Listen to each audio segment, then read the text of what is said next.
செய்திகளை உடனுக்குடன் தெரிந்து கொள்ள NV தமிழ் நியூஸ் செய்திகளை தொடர்ந்து பாருங்கள். கடந்த 2 நாட்களுக்கு முன்பு நெல்லை மாவட்டம் ஏர்வாடி பேரூராட்சியில் குடிநீர் தேக்க தொட்டி கட்டுவதற்கு அரசு இடம் கிடைக்காமல் ஏற்கனவே பல காலங்களாக பராமரித்து வந்த பூங்காவை சேதப்படுத்தி அதில் உள்ள மரங்களை வெட்டி பூங்காவை அழித்துவிட்டு குடிநீர் தேக்க தொட்டி கட்டுவதற்கு பொதுமக்களின் எதிர்ப்பை மீறி செயல்படும் ஏர்வாடி பேரூராட்சி நிர்வாகம் மரங்களை பாதுகாக்க அரசும் உயர்நீதிமன்றமும் வலியுறுத்தி வருவதை மீறி செயல்படும் செயல் அலுவலர் மீது அரசு நடவடிக்கை எடுக்குமா என்று பொதுமக்கள் கேள்வி எழுப்புகின்றனர்.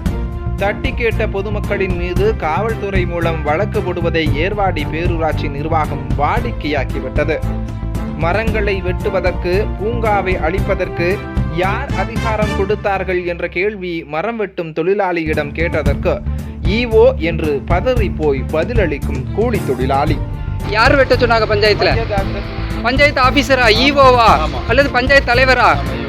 பஞ்சாயத்து தலைவர் சொன்னாங்களா? ஈவோ சொன்னாங்களா? இச்சம்பவத்தை போலவே அருகில் இருக்கும் பாளையங்கோட்டை பகுதியில் பூங்காவின் அருகில் கழிவு நீரை பிரிக்கும் பணியை தொடங்கியதற்கு சென்னை உயர்நீதிமன்ற மதுரை கிளையில் இடைக்கால தடை உத்தரவை பிறப்பித்துள்ளது. இது போன்ற செயலை இனி செய்யக்கூடாது என்றும் பிறப்பித்துள்ளது.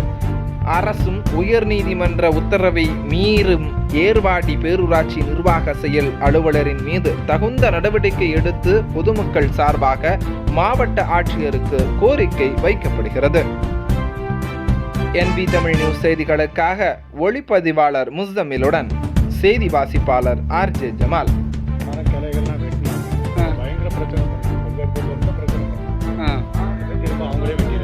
சரி.